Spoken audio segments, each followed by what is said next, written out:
सभी प्रेमी जनों को जय श्री परमानंद। जब से मनुष्य इस धरती पर आया है, अनेक प्रश्न उसके मन में उठते रहे हैं। जैसे वह कौन है, किसने उसे बनाया है, उसका यहाँ आना एक स्वाभाविक क्रिया है या उसको बनाने वाला कोई और है। यदि उसको बनाने वाला कोई और है तो इसके पीछे उद्देश्य क्या है। इन्हीं सभी प्रश्नों को लेकर गुरु महाराज से प्रार्थना की तो यह इस चैनल के बनाने का उद्देश्य सिद्ध हुआ। आप सभी से प्रार्थना है कि स्वयं के कल्याण के लिए चैनल को सब्सक्राइब करें तथा अन्य औरों के भले के लिए शेयर अवश्य करें। जय श्री परमानंद। मेरी प्यारी प्यारी आत्माओं, ये मनुष्य जीवन जो मिला है हमें, वो मिला है परमात्मा की प्राप्ति के लिए, अपने आप की प्राप्ति के लिए, अपने आप को जानने के लिए, परमेश्वर को जानने के लिए ये जन्म हमें मिला है। और इसे हम न जान करके, इसे ना हम समझ करके हम इसको व्यर्थ ही गवाए जा रहे हैं। व्यर्थ ही जो हमें खजाना परमेश्वर ने दिया उसको लुटाए जा रहे हैं हम, बिना उसके कि क्या मूल्य है हमारा इसका। केवल हम बाहरी चीज़ों में, ऐसी चीज़ों में जिनका कोई सार नहीं है। ये मनुष्य का जीवन है, मनुष्य का शरीर है, ये संसार है, ये सारे के सारी जो चीज़ हैं ये शरीर से जुड़ी हुई है। आत्मा से कोई जुड़ी हुई चीज़ नहीं है। आत्मा का इसके ऊपर कोई प्रभाव नहीं पड़ता, आत्मा का इसके ऊपर कोई असर नहीं पड़ता।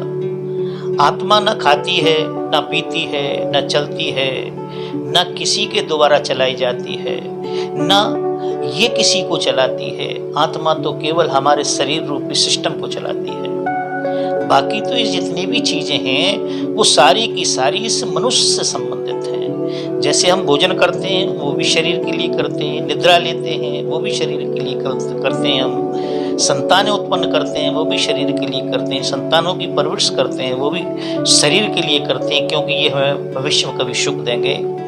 जबकि आत्मा का इन सब चीजों से कोई लेना देना नहीं है। आत्मा का तो सिर्फ एक ही लक्ष्य है कि 84 लाख योनियों में भ्रमण करने के बाद कभी कीट पतंगे बने, कभी कुत्ते बिल्ली बने, कभी हाथी बने, कभी शेर बने, क्या क्या नहीं बने।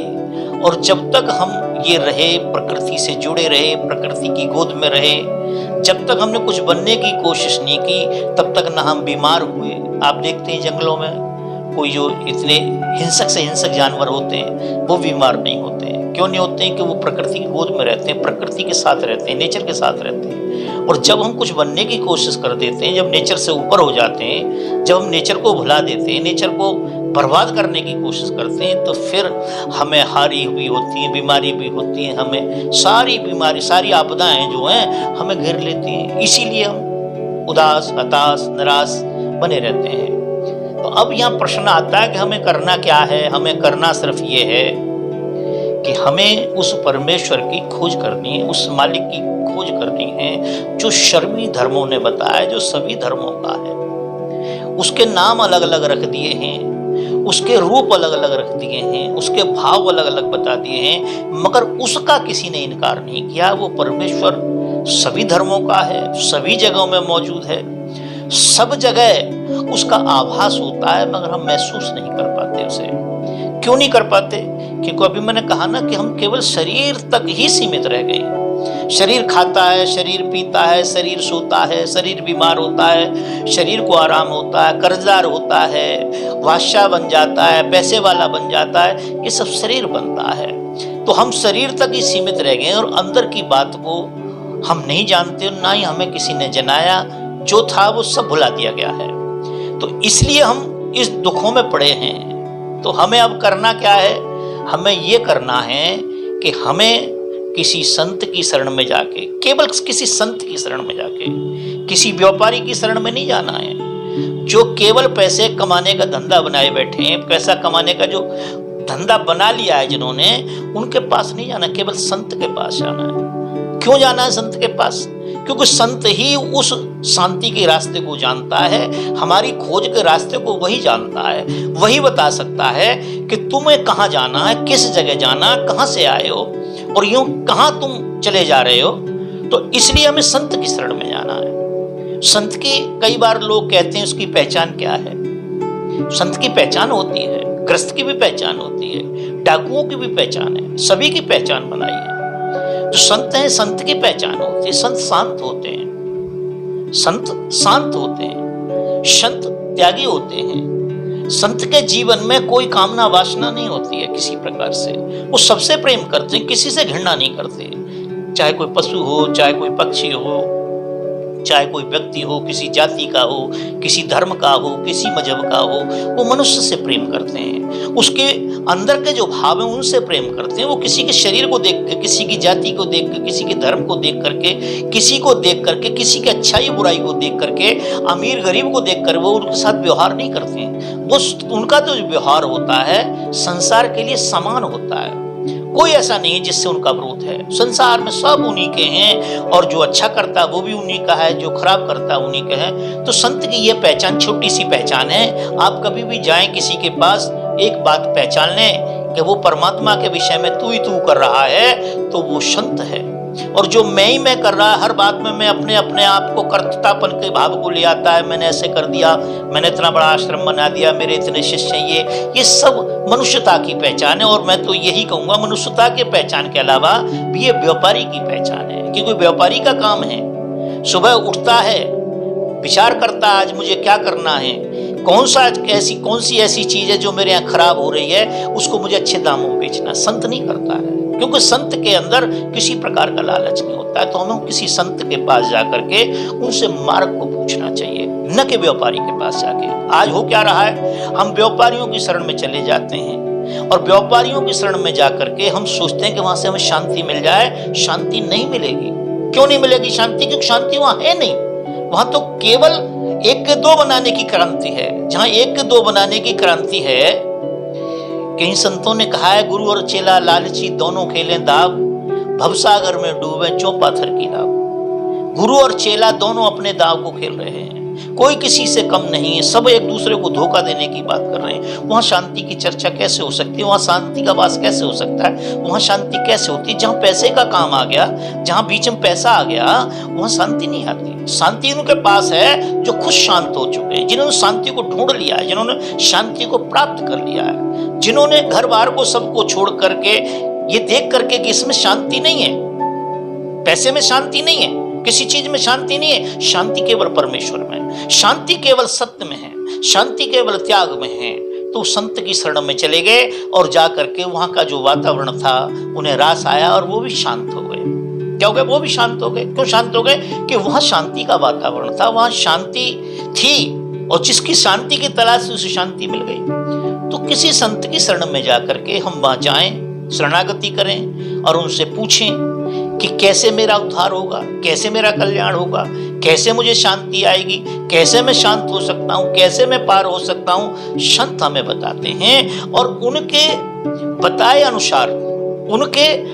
अनुसार जो उनका जो तरीका है, उस पर चलने के बाद हम अपने आप में शांत हो जाते हैं, हमारे विचारों में शांति आ जाती है, हमारे कार्यकलापों में शांति आ जाती है, और हमारे जीवन में शांति ही शांति होती है। संसार में कहीं भी क्रांति होती रहो, कोई फर्क नहीं पड़ता उस व्यक्ति के ऊपर, क्योंकि आप देखते हैं संतों के यहाँ समान भाव होता है। कहीं कोई मर जाता है, कहीं कोई गिर जाता है, कहीं कोई पैदा हो जाता है, कहीं कोई अमीर हो जाता है, कहीं कोई गरीब हो जाता है। संतों का इसके ऊपर प्रभाव नहीं पड़ता। संतों के पास हर तरह के लोग आते हैं, पैसे वाले भी आते हैं, वो भी उसी दृष्टि से उसको देखते हैं, एक गरीब आता है उसको भी उसी दृष्टि से देखते हैं, उनके ऊपर प्रभाव नहीं पड़ता कोई।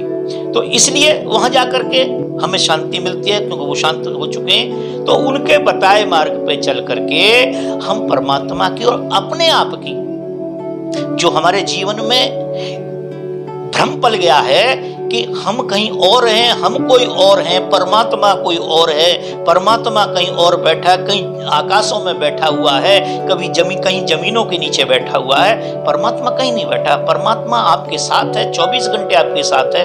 परमात्मा से ज्यादा नजदीक कोई और है ही नहीं आपके। मन भी काफी दूर है आपसे, जितना नजदीक अगर परमात्मा है आपसे, उससे नजदीक कोई और चीज नहीं है। परमात्मा भी, मतलब जो मन है आपका, वो भी काफी दूर है, बुद्धि भी आपकी काफी दूर है, चित्त भी आपका काफी दूर है। जितना नजदीक परमात्मा है और कोई नहीं, केवल संत हमें बताते हैं और हम उस बात पे विश्वास करके अपने घर में ही बैठ करके सुबह शाम उसका भजन सुमरण करते हैं, संत हमें जिस तरीके से बताते हैं हम करते हैं, हम उसमें कामयाब हो जाते हैं, परमात्मा की प्राप्ति हो जाती है हमें। और जब ये चीज हो जाती है तो हम वास्तव में संत बन जाते हैं। एक संत ने कहा है कि पारस और संत में के तो अंतरा जा। पारस और जो संत होते हैं उनमें कितना अंतर है।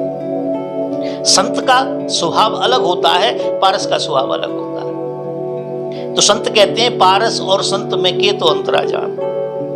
उत्तर देते हैं कि वह लोहा कंचन करे, वह लोहा कंचन करे, वह कर ले आप समान।